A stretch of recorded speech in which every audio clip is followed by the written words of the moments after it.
I don't know, man. It's just kind of weird. You just, I'd suggest anybody that's doing this kind of thing, just do what you feel like doing. Garth Brooks was the biggest star country music had ever seen. He sold more albums than Elvis Presley, filled stadiums around the world, and brought a rock and roll energy to a genre that had never seen anything like it. He seemed invincible, the kind of artist who would never fade away. But time has a way of humbling even the greatest legends. Behind the record-breaking success and the image of the perfect family man, cracks were already beginning to form. The fame that made him a household name came with a price few people could see. As his career soared higher than anyone thought possible, the people closest to him were slipping further away.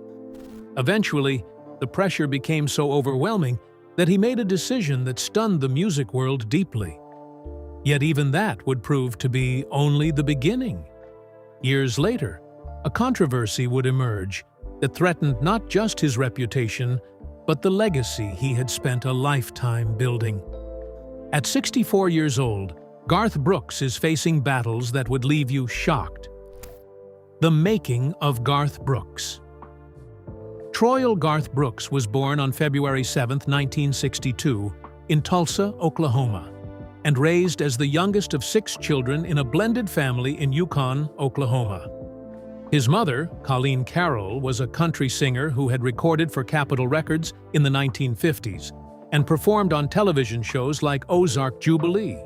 His father, Troy Raymond Brooks Jr., worked as a draftsman in the oil industry and played guitar, teaching young Garth his first chords. Music was always present in the Brooks household. The family held regular talent nights where all the children participated, and Garth learned to play guitar and banjo at an early age. The creative side of his personality was nurtured, but so was a fierce work ethic.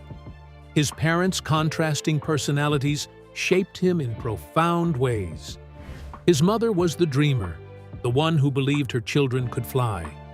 His father was the realist, the one who pulled him aside and reminded him that flying required a hell of a lot of work. The combination of dreaming and discipline would serve him well in the years to come. Despite the musical atmosphere at home, Brooks's primary interest as a young man was sports. He excelled in baseball, football, and track during his high school years. He attended Oklahoma State University on a track and field scholarship, specializing in the javelin throw. He graduated with a degree in advertising in 1984, a practical choice that reflected his father's influence. But while at OSU, he discovered something else. He began performing in local clubs with his roommate, Ty England, and the response from audiences was immediate and electric. In 1985, Brooks made his first trip to Nashville to break into country music. The dream that had been planted in childhood was now driving him forward. But the reality of the music industry hit him hard.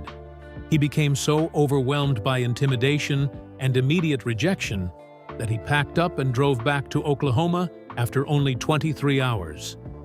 The defeat was embarrassing, but it did not break him. He returned to Oklahoma, married his college girlfriend Sandy Mall in 1986, and continued playing the local circuit, waiting for the right moment to try again. That moment came in 1987. Brooks returned to Nashville permanently, determined not to fail this time. He was rejected by every major label, but he kept performing and building connections. In 1988, he agreed to perform at a writer's showcase at the legendary Bluebird Cafe. In the audience was Lynn Schultz, a Capitol Records executive who had previously passed on signing Brooks. He was there to see another artist who never showed up. Instead, he saw Garth Brooks. After the performance, Schultz approached Brooks and told him that maybe they had missed something. The next day, Brooks signed with Capitol Records. His self-titled debut album was released in April 1989. It introduced his signature blend of traditional country with arena rock, a sound that would define his career. The album yielded his first #1 hit, If Tomorrow Never Comes, and featured other favorites like The Dance. The album peaked at number 2 on the Billboard Top Country Albums chart and number 13 on the Billboard 200. His sophomore album, No Fences, was released in 1990 and changed everything. The album spent 23 weeks at number 1 on the Billboard Top Country Albums chart and featured his definitive anthem, Friends in Low Places. The Thunder Rolls was also a hit, though its controversial music video was banned by Country Music Television and the Nashville Network for its graphic scenes. The ban only increased interest in the song and solidified Brooks's reputation as an artist who was not afraid to push boundaries.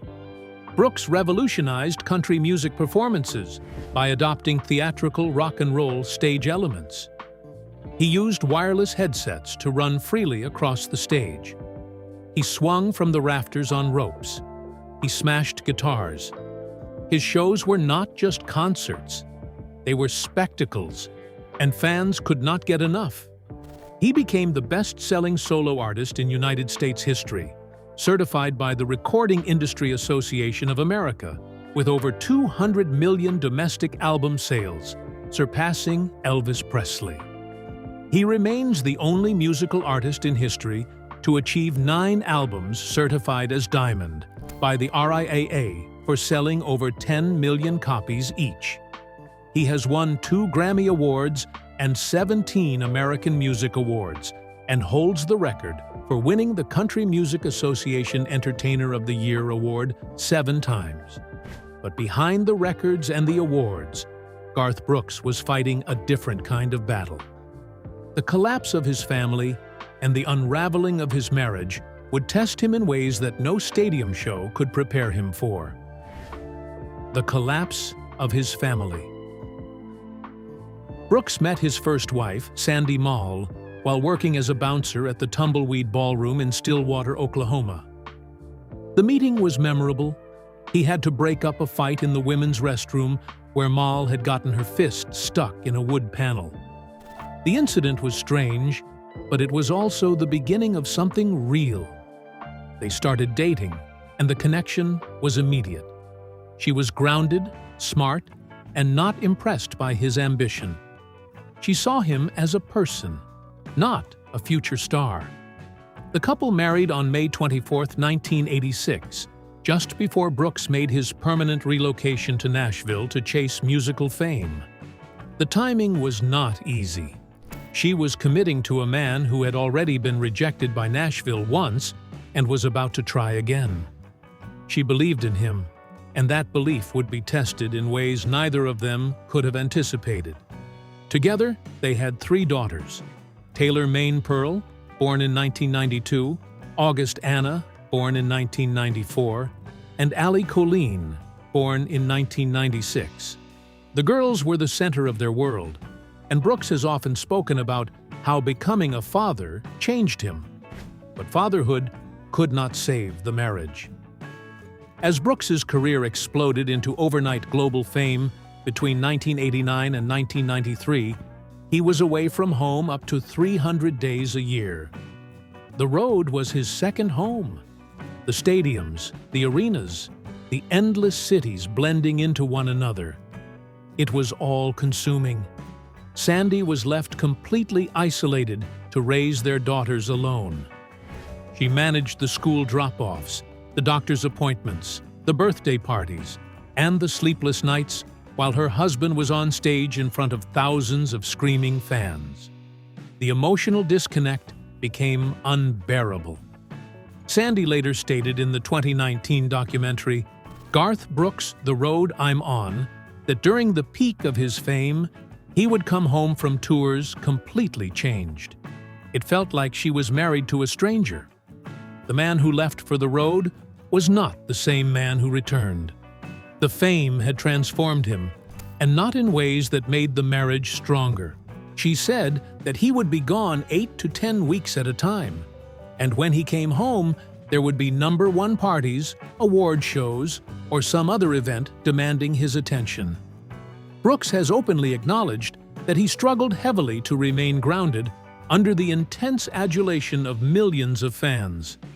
The constant attention, the pressure, and the feeling of being pulled in 100 different directions, it all created a deep emotional and physical wedge between him and his wife. He has admitted that he didn't realize how hard it was for Sandy as he was finding fame. He was so caught up in the ride that he forgot to check on the person who was holding down the home front.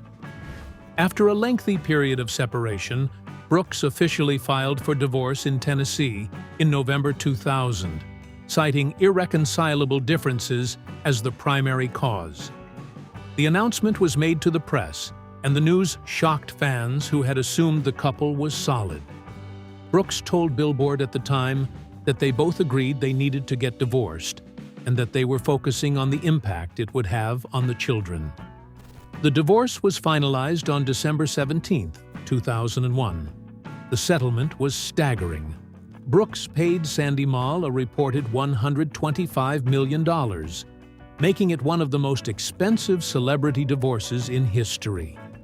The money was a reflection of the wealth he had accumulated during their marriage, but it could not compensate for the years of isolation and the emotional distance that had grown between them. Despite the painful split, Brooks and Moll maintained an intense, structured co-parenting arrangement to keep stability for their children. They saw each other every single day, alternating parenting shifts at 7 in the morning and 6 in the evening. The schedule was demanding, but it worked. Their daughters grew up feeling loved by both parents, and the lines of communication never closed. The collapse of his first marriage was a devastating chapter in Brooks's life. But it was not the only tragedy that would test him. The years that followed would bring grief, loss, and struggles that no amount of money or fame could fix. The man who had conquered the music world was about to face battles that would break him in ways that stadiums and awards never could. The personal life struggles and hidden griefs. Brooks' mother, Colleen McElroy Carroll, was a 1950s country singer who had originally inspired his musical career. She had recorded for Capitol Records and had appeared on television shows like the Ozark Jubilee. She had been his first audience, his first critic, and his first believer. When she died from cancer on August 6, 1999, Brooks was shattered. The loss was so devastating that it served as the direct catalyst for his retirement from music. He could not imagine performing without knowing that she was out there somewhere, cheering him on. The woman who had planted the seed of music in his soul was gone, and he did not have the heart to keep singing without her. In 2010, Brooks suffered another devastating loss. His father, Troy Raymond Brooks Jr., passed away. His father had been an oil field worker and a United States Marine veteran. He had taught Garth his strict work ethic, his discipline, and his belief that nothing worth having came without sacrifice. The loss of his father stripped Garth of his primary male anchor. The man who had shaped him, who had pulled him aside and told him that flying required work, was no longer there to guide him. In April of 2025, Brooks suffered a severe professional and personal heartbreak. His long-term collaborator and co-writer, Larry Bastian, passed away at the age of 90.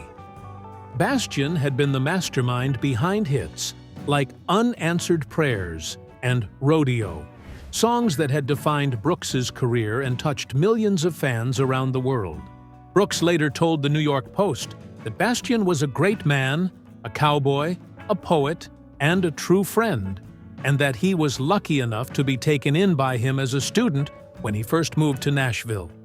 He was not just a collaborator, he was a friend, a confidant, and a creative partner who understood the way Brooks thought about music.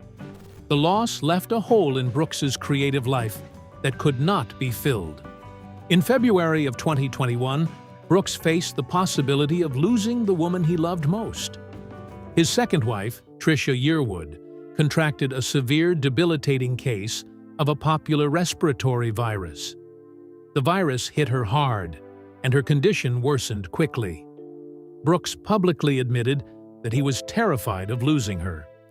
He refused to leave her side, despite the high risk of catching the virus himself. He told Ellen DeGeneres that he was not a guy who believed in pyramids or stars lining up, but he believed in the power of prayer. He said that the moment everybody knew she was facing this thing, all the thoughts and prayers came, and it worked.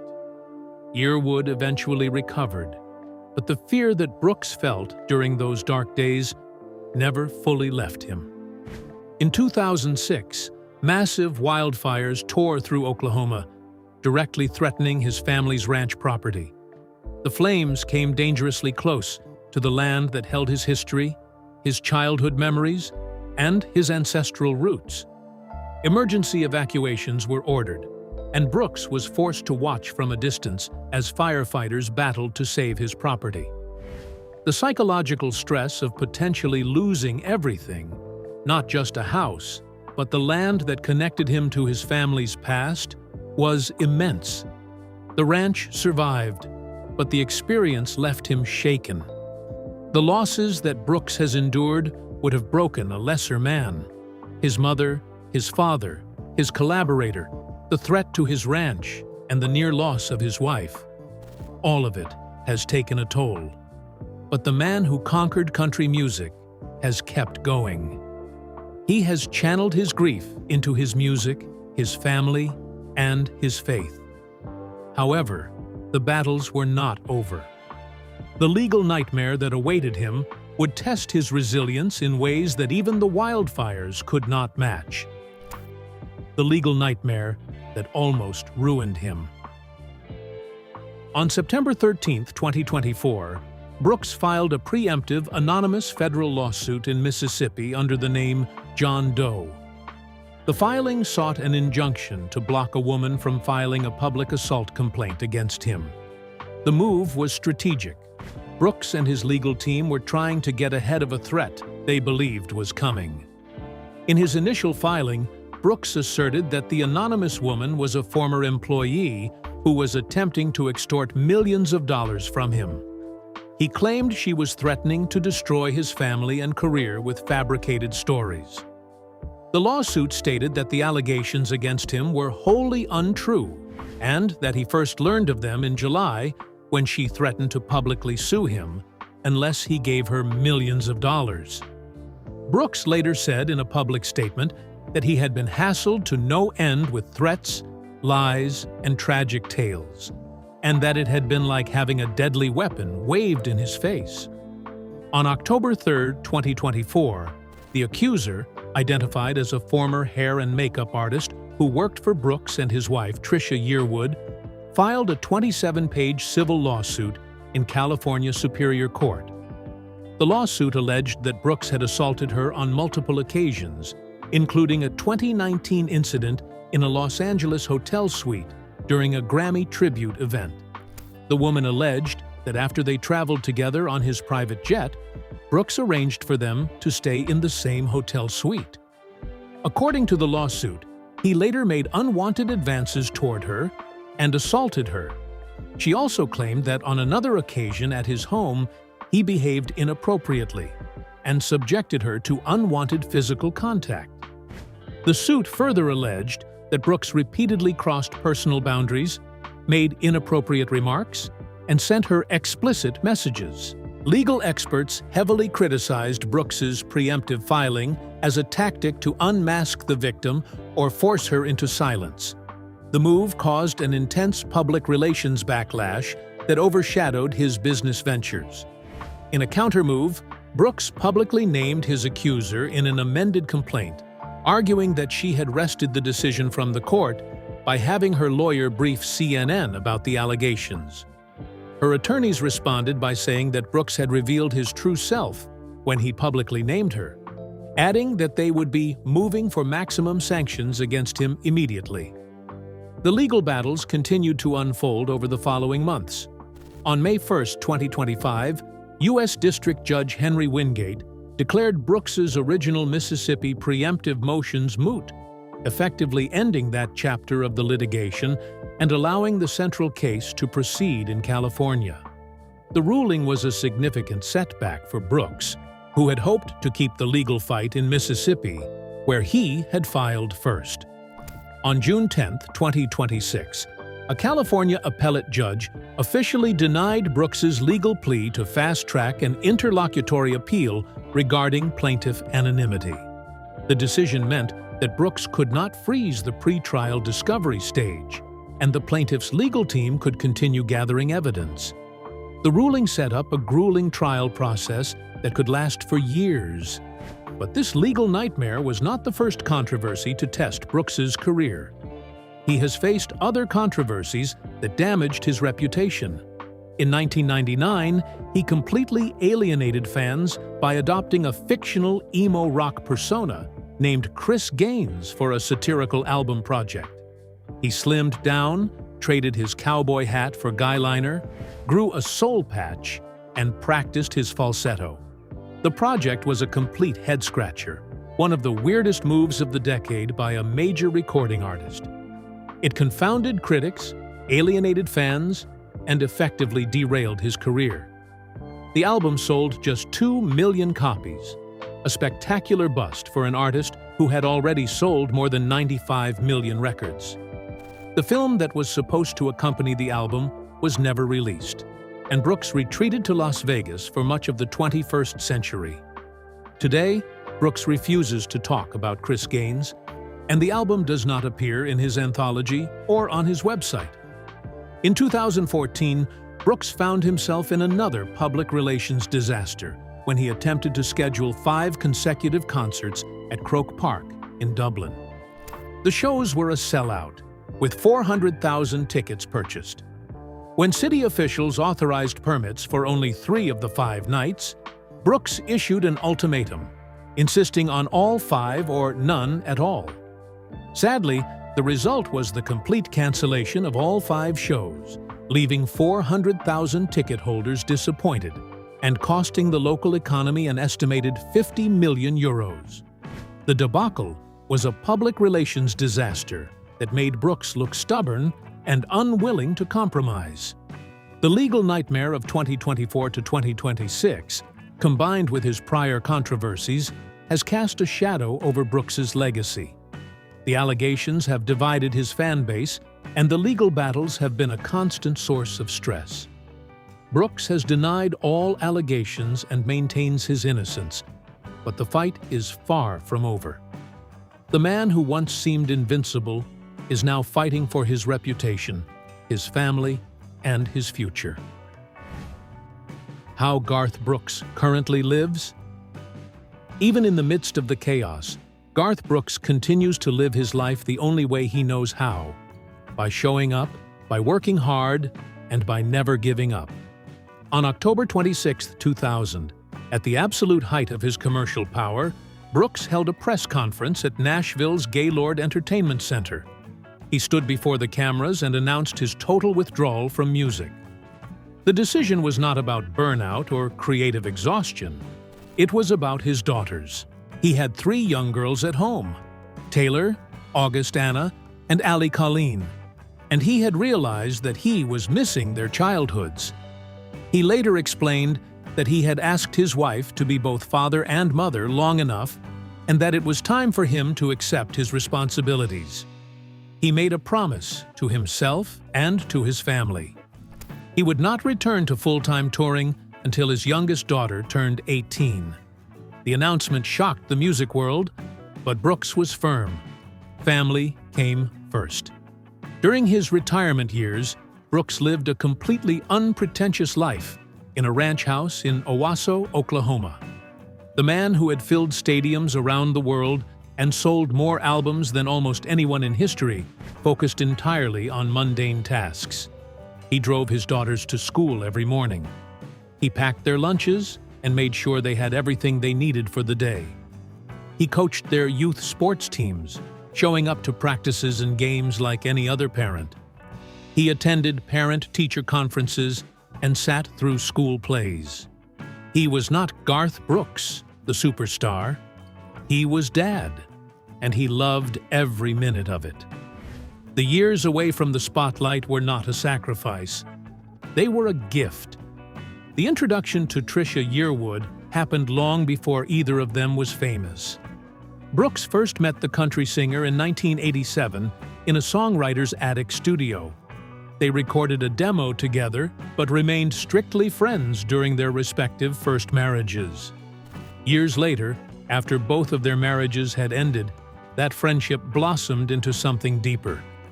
Following his divorce from Sandy Mall, Brooks proposed to Yearwood on stage at Buck Owens's Crystal Palace in Bakersfield, California. The crowd cheered as she said yes.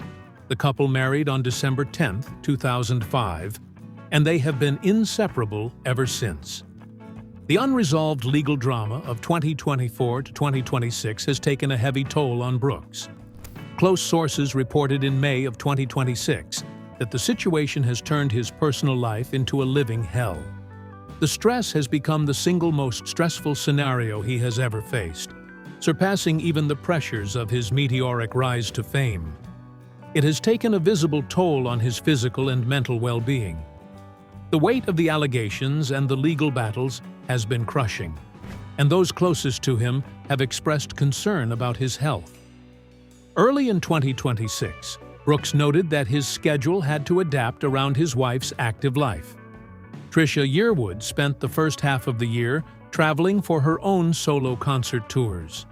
The separation has been difficult for Brooks, who has always leaned on his wife for support. An insider revealed that leaving her behind is tough for him because she is his anchor. He would love for her to be on the road with him as much as possible, but he understands that she has her own career and her own commitments. In an attempt to push past the legal cloud, Brooks took the stage on June 16 and June 17, 2026, for two sold-out kickoff shows at the American Family Insurance Amphitheater for Milwaukee's Summerfest. The performances were his first in the city in more than a decade. The crowds were massive, and the energy was electric. For a few hours, he was able to forget the lawsuits and the allegations and just be the entertainer that millions of fans had fallen in love with. The reviews were glowing. The fans were ecstatic.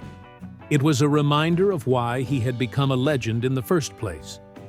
Brooks is currently scheduled to play a massive headline performance at BST Hyde Park in London on June 27, 2026. The concert marks his first major performance in mainland England in over 30 years. The significance of the event is not lost on him. He has not performed in the UK for 3 decades, and the anticipation is immense. He is nervous, according to sources, but he is also ready. The show is expected to draw tens of thousands of fans, and the setlist will feature all of his greatest hits. It is a chance for him to reconnect with a part of his audience that he has not seen in decades. When he is not touring, Brooks spends his time managing his bars called Friends in Low Places and Honky Tonk on Broadway in Nashville. The venue is a sprawling dining and entertainment space that features a year-round rooftop bar called The Oasis, complete with towering palm trees and live music. The bar is his connection to the city that made him famous, a place where he can be part of the Nashville community without the pressure of being on stage. He is often seen at the venue, greeting fans and supporting local musicians. The ongoing pre-trial civil discovery has made it difficult for Brooks to fully relax. An insider told the press that he is confident his case will be resolved in his favor eventually. But the fact that it keeps dragging on makes it hard to fully relax. He is afraid that the audience could have been driven away by the noise in his personal life, even though he is told that the support is still there. The anxiety is real, and it is constant. Despite everything, Brooks continues to move forward. He is performing, he is working, and he is fighting for his reputation.